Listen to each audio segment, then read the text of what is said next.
Hello, my name is Brandon, and today I'm going to share with you one of the most important teachings I learned while studying under my guru in India. So for those of you who didn't see my last video, I explained how Mahavatar Babaji came to me in deep meditation in the astral layer and communicated to me that I was to create a social media app. I struggled in the US to try to create this social media app, was unsuccessful in doing so, and that is when Babaji guided me to go and meet with a man in India.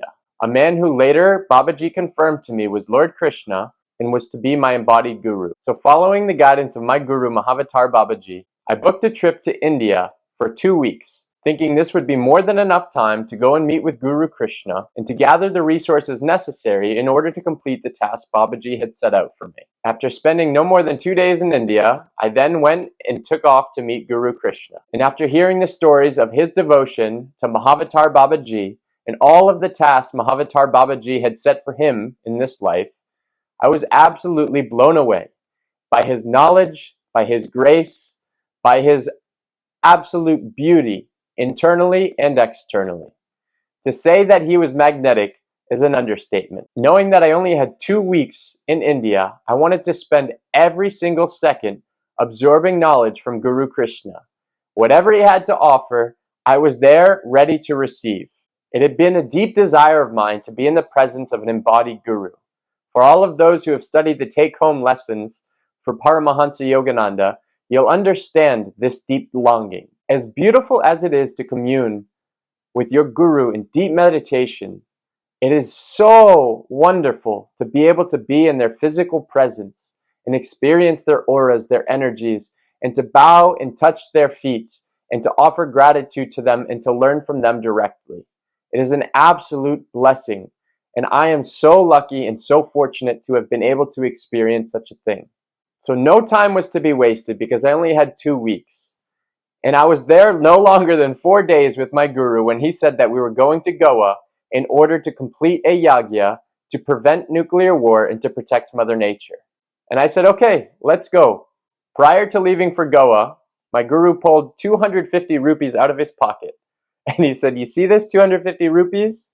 This 250 rupees will stay in my pocket the entire trip. I didn't quite understand the magnitude of what he was saying at the time. He was saying that all our expenses would somehow be taken care of simply because we're serving Mother Nature, and that the Guru, Mother Nature, and Mahavatar Babaji would be watching over us and will take care of all our expenses. I was in such a state of surrender, so happy to be with my Guru, and in a total state of excitement that when he said this, I'm like, okay, I guess we're going to Goa with no money and let's see what happens. And so off we are to Goa. Lo and behold, in Goa, we are met with a devotee of Lord Krishna who had had a dream 2 weeks prior that Lord Krishna was going to be arriving in Goa and that he needed to be there to help and to assist him. And so we meet this stranger who then proceeds to take us all around Goa, who proceeds to pay for all of our meals and takes care of us transportation-wise and everything. To say that I was blown away was an absolute understatement. I had no real concept of what was going on since most of the conversation was happening in Hindi. And so after 3 days of going all over Goa with this man and having all of our expenses taken care of, I turned to my guru one day and I said, Guruji, what is this man's name? And he said to me, I don't know his name. I have no idea. And so we turned to my guru's other disciple and we asked him, what is this man's name? And he also had no idea what this man's name is. Now, to me, this was absolutely horrendous yet hilarious at the same time. And, I realized now, anybody that's been in the presence of a true guru knows that name does not matter. The guru sees the soul.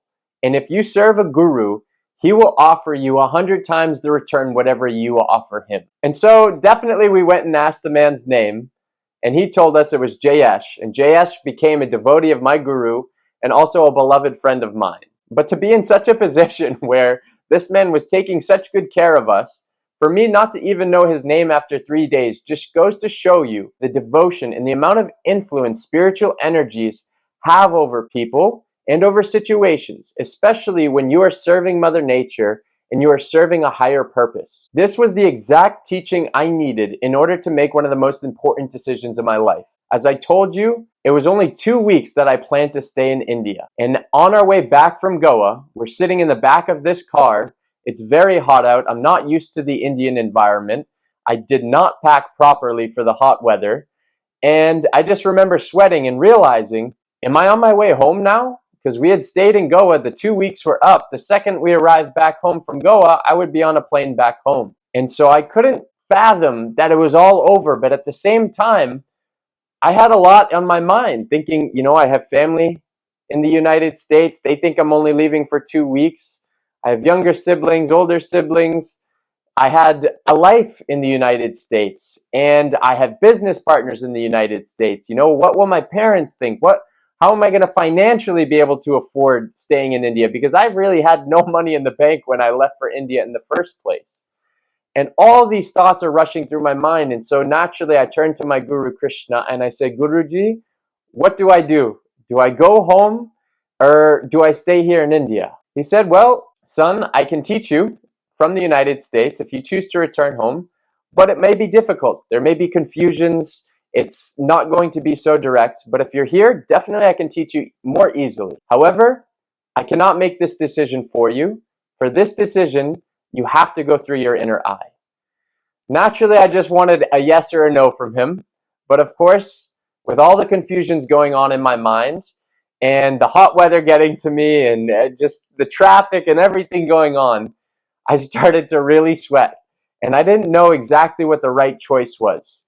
On the surface, I had all of these excuses, all of these reasons to return back home. Like I said, family. My parents think I'm returning to school, even though I really didn't want to return back to college, and all of these things running through my mind. Business, money. I said to myself, after my guru said, go through your inner eye, I realized that this had been my deepest desire for so many years, to be in the physical presence of my guru and to just learn directly from him.